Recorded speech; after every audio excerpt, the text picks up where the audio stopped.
এক দরবেশ তিনি স্বপ্নে দেখেছিলেন যে তিনি তাকে বাঘে তাড়াচ্ছে। বাঘের তাড়া খাইয়া তিনি গিয়ে উঠলেন এক গাছে।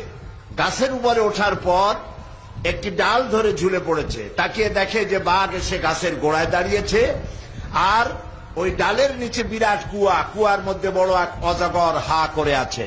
হঠাৎ করে টের পেল যে ডালের গোড়া কিসে যেন কাটতেছে। তাকায় দেখে একটা সাদা ইঁদুর আর একটা কালা ইঁদুর ডালটা কেটে দিচ্ছে। এই স্বপ্ন দেখে তার ঘুম ভেঙে গেল। তিনি ঘুমের থেকে জেগে আল্লাহর এক অলির কাছে গিয়ে জিজ্ঞেস করলেন, হুজুর আমি তো এরকম একটা স্বপ্ন দেখলাম, এই স্বপ্নটা কি? অলিউল্লাহ বললেন, দেখো এই স্বপ্নটা আসলে স্বপ্ন না, এটা বাস্তব, আর এটা তোমার একার না, এটা সারা দুনিয়ার মানুষের। বলে কিরকম? কয় তোমার পিছনে যে বাঘে তাড়াচ্ছিল ওই বাঘটা বাঘ নাও, বাঘ হলো হযরতে মালাকুল মউত আজরাইল। তুমি যে গাছে উঠে ঝুলে পড়েছিলে যে ডালে, ওই ডালটা তোমার হায়াত, আর যে নিচে অজগর হা করে আছে এইটা হলো তোমার কবর। আর যে সাদা ইঁদুর আর কালো ইঁদুর ডাল কাটতেছিল এটা হলো দিন আর রাত। দিন আর রাত প্রতি মুহূর্তে তোমার হায়াতের রশি কেটে দিতেছে।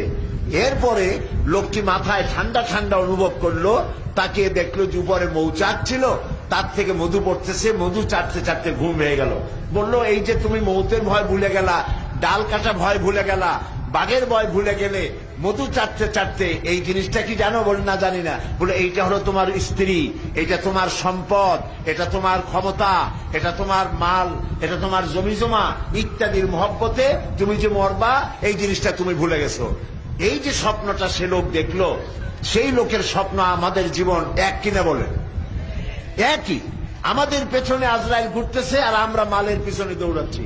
আমরা আমাদের হায়াত প্রতি মুহূর্তে কাটতেছে আর আমরা প্রতি মুহূর্তে এগিয়ে যাচ্ছি মৃত্যুর দিকে, আমরা টের পাচ্ছি না। এই জন্য আল্লাহ রাব্বুল আলামিন বলেন, ওয়াল আসরি ইন্নাল ইনসানা লাফি খুসর। আল্লাহ তাআলা বলেন মানুষের জীবন ক্ষতিগ্রস্ত, মানুষের জীবন বিফল। 4টি কাজ করলে জীবন হবে সফল। সুবহানাল্লাহ বলেন। কয়টা কাজ করতে হবে? 4টি কাজ। এই 4টি কাজ আপনারা পকেটে করে নিয়ে যাবেন মাহফিল থেকে। আল্লাহ যেন তৌফিক দেয়, জোরে কোন আমিন। আজকে রোদ্রে একটু কষ্ট হলে কি হবে? অনেক কিছু হবে, ক্ষতি হবে। একটু ক্ষুধায় কষ্ট করলে ক্ষতি হবে। আল্লাহ তাআলা এই কথাগুলি শোনার আর বোঝার আমাদেরকে যেন তৌফিক দেন, আমরা বলি আমিন। 4টি কাজ। 1 নম্বরের কাজ হলো আল্লাহর প্রতি ঈমান, ঈমান আনতে হবে। 2 নম্বরে নেক কাজ করতে হবে। 3 নম্বরে হকের দাওয়াত দিতে হবে। 4 নম্বরে সবর করতে হবে। এই 4টে কথা আমি আপনাদেরকে বলবো। 1 নম্বর হচ্ছে ঈমান। বলেন 1 নম্বর কি? আমরা সবাই ঈমান আনছি কিনা? ঈমান এনেছি। ঈমানের ভিত্তি কি? লা ইলাহা ইল্লাল্লাহু মুহাম্মাদুর রাসূলুল্লাহ। সবাই পড়েন লা ইলাহা ইল্লাল্লাহু মুহাম্মাদুর রাসূলুল্লাহ। এটি হলো ঈমানের ভিত্তি। আল্লাহ ছাড়া কোনো ইলাহ নাই, হায়াত ও মওতের মালিক নাই। খেতে দেওয়ার মালিক কে? আসতে বলেন কেন? খেতে দেওয়ার মালিক কে? পড়তে দেওয়ার মালিক কে? হায়াতের মালিক কে? মওতের মালিক কে? সন্তান দেওয়ার মালিক কে? সন্তান না দেওয়ার মালিক কে? এই কথা কি আমরা বুঝি? বুঝি না? বুঝি না। বুঝি না বলেই বিবাহ করেছে, 8-10 বছর হয়ে গেছে, বাচ্চা হয় না। চলে গেল কোনো মাজারে, কোনো কবরে গিয়া বললো, বাবা আমার তো ছেলে পেলে হয় না, আমার একটা ছেলে দাও। বলে না মানুষে? জোরে বলেন, বলে না? এটা বলা কি জায়েজ আছে? জায়েজ নাই। কারণ আমি সন্তান চাইবো কার কাছে? চিল্লায় বলেন।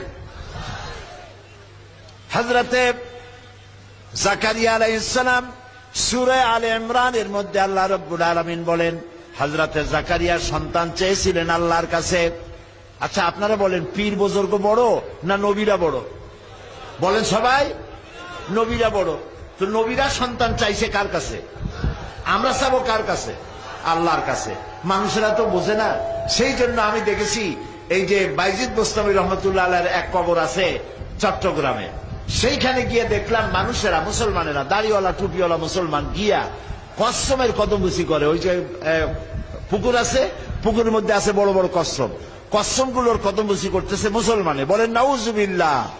তারপর একটা গাছ দেখলাম, গাছে অনেকগুলো দূরের থেকে মনে করলাম ফল, কাছে গিয়ে দেখি ফল না, ইট আর পাথর ঝুলাই রাখছে। আমি জিজ্ঞেস করলাম যে ইট পাথর ঝুলানো কেন?